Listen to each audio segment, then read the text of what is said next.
અંજાર અને દુધઈ ખાતે નવા સામૂહિક આરોગ્ય કેન્દ્રના બાંધકામ બાદ લોકાર્પણ પહેલાં ખૂટતી કડીઓ અને ખૂટતી સુવિધા આપવા માટે ધારાસભ્ય સાથે પ્રાંત અધિકારીએ બેઠક યોજી.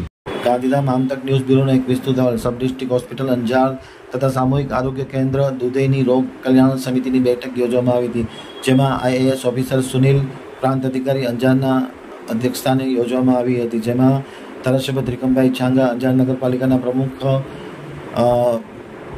વૈભવ Korrani, doctor Rathod, in charge superintendent Anjar doctor Reena Vida તથા અન્ય મહાનુભાવો ઉપસ્થિત હતા. તમામની ઉપસ્થિતિમાં મીટિંગમાં ખાસ કરીને નવા કોમ્પ્યુટરની ખરીદી, કાયમી એનેસ્થેસિયાની નિમણૂક, વડી કચેરીને જાણ કરવા, હોસ્પિટલનું નામાધીન તથા નવા બિલ્ડિંગમાં લિફ્ટ બાબતે, કિચન, કેન્ટીન અને બિલ્ડિંગમાં રહેલી અધુરાશ પરિપૂર્ણ કરવા સહિતના મુદ્દે અલગ અલગ પ્રકારની ચર્ચા કરવામાં આવી હતી. સાથોસાથ નવા સ્ટાફના ક્વાર્ટર્સના બિલ્ડિંગ, ફિઝિયોથેરાપીના સાધનો, ઇન્ટરનેટ કનેક્શન, લેબ રૂમમાં AC, એક્સરે રૂમમાં લીડ ડોરના પ્રોવિઝન વગેરે બાબતે ચર્ચા કરી અને આખરી ઓપ આપવામાં આવ્યો હતો.